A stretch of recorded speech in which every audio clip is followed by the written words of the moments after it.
P is for... P is for... E is for... P is for... Perseverance. People. Potential. Positive. Persistence. Parents. Powerful. Passionate. Pride. Perceptions. There are several dictionary definitions about the word profound, and when we think about people with PMLD, often there's an assumption that profound refers to severity, disability and illness. For many people, I think it's a word that has negative connotations. It suggests limitations, it suggests levels of limitations that you can almost not overcome. Many families experience discrimination because professionals see their sons and daughters lacking ability. What they would think of is impenetrable, that it's somebody who doesn't understand, that somebody who doesn't remember, who doesn't have an emotional range. And I think that that's a real sadness, because it means that people with PMLD don't get the consideration that they might otherwise get, and it prevents them from achieving important things in their lives because people don't really understand, or they don't want to understand. R is for... Recognise. Remarkable. Respect. Ready. React. The fear around how am I going to communicate? How am I going to engage with someone? What will I do? What will I say? So I think putting a label on as in profound kind of can conjure up fear for people. But let's see what the word means. It means wise. Profound is a very special word. It offers a view of an individual or an experience that is more significant than any of those around it, and that experience or that individual has something that only they can offer. The definition I prefer for profound actually is somebody that has great intensity. That is a really good definition for this group of people. The way that people with PMLD interact and communicate often is multifaceted, and I much prefer to think about that definition. For me, the meaning of the word profound in that context is deep. And just because these things aren't evident, things like memory and understanding, they're still there. You just have to dig deep to find them. O is for... Open-minded. Objective. Overcome. Societies must understand the extent of the difficulties that people with PMLD face in everyday life. Accessibility to buildings can be quite poor. New buildings are much better, but older buildings not accessible. There's a huge issue with toileting, accessibility to toileting and changing facilities. It really restricts where people can go. Which means either you go out for a couple hours, or you have to get somebody to look after that child or adult, or the whole family misses out and nobody goes out, which isn't fair on anybody. Sometimes we just have to find a toilet, and it's sad we have to change if it's not the right facilities, we have to change it on a cold, dirty floor, which for me is a horrendous challenge. And then there's other challenges, like Laura has pureed food, so we have to find a place that has a microwave so we can get her to eat her food. People who are required to be peg-fed, these people who go out with their families daily or at the weekends, they can be excluded from society by people being judgmental towards them, saying that they can't be fed around people in a restaurant who are eating normal food, which isn't the case, because at the end of the day they have rights the same as just as everybody else. F is for... Freedom. Family. Flourish. Fairness. Focus. Feelings. Carers are more than just carers. We're individuals and we're a family. But we're also lawyers and advocates and doctors and therapists and communicators and campaigners and champions, and we're entertainers and educators, and we're also researchers. We do it because we really love the person that we care for, and that can make us very vulnerable. Societies must try and ensure that with all this understanding, we could nurture people with PMLD so that they can realize their full potential and contribute to society in the way that they aspire to. O is for Outcome. Outstanding. Opportunity. I have been really inspired by how people with PMLD have never given up and have found new and different ways to communicate.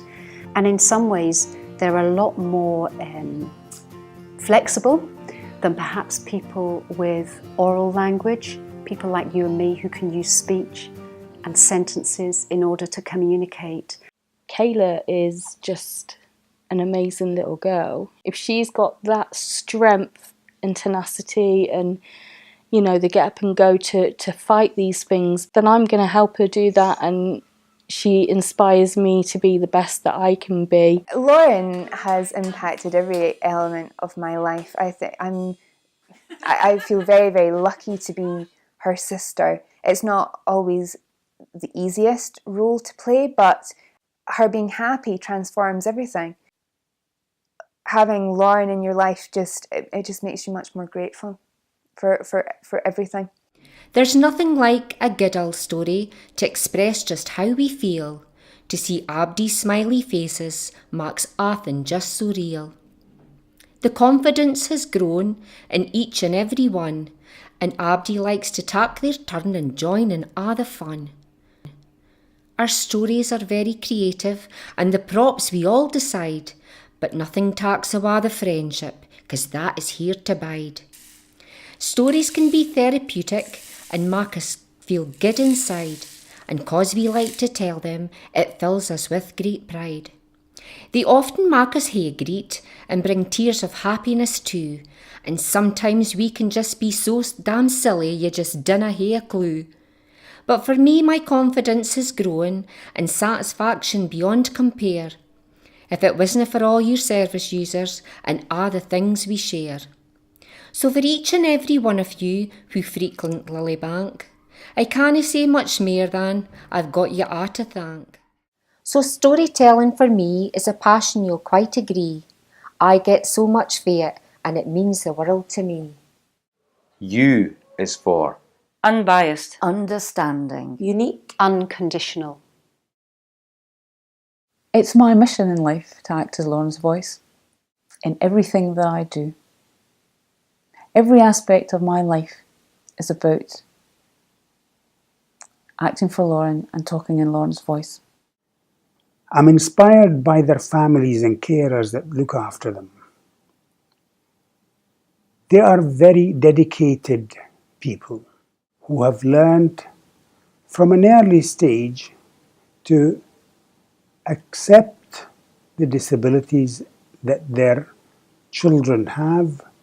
They have lived with them, and they have realized the joy from looking after somebody with PMLD, and realized the potential that people with PMLD have that the rest of us remain ignorant of.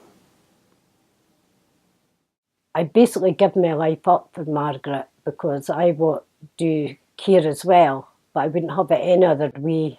Margaret, to me, she's quite good at making me happy. She gives me a lot back. Don't you? I have learnt so much from the families of people with PMLD. They are the experts in their family members, and that has been really inspiring. As an occupational therapy student, people with PMLD and their families and their carers are truly the best educators. They teach us about how to actively listen, and also how to work as a team. As a professional, I had nearly 20 years as a general practitioner, and in that time I had the privilege of looking after a whole host of people from a whole host of different backgrounds. The tenacity, the excitement around life, the ability to ensure that it didn't really matter what the obstacles were, where you would get the best for yourself or for your family member, will always be in my memory as something that was hugely inspirational. Every day special, working with the PMLD community. I don't think that we should be so self-absorbed in all the small things. We really get obsessed with the small things, material things, and actually they show you what's important. N is for nurture, necessary, new, non-conformist, negotiate, navigate.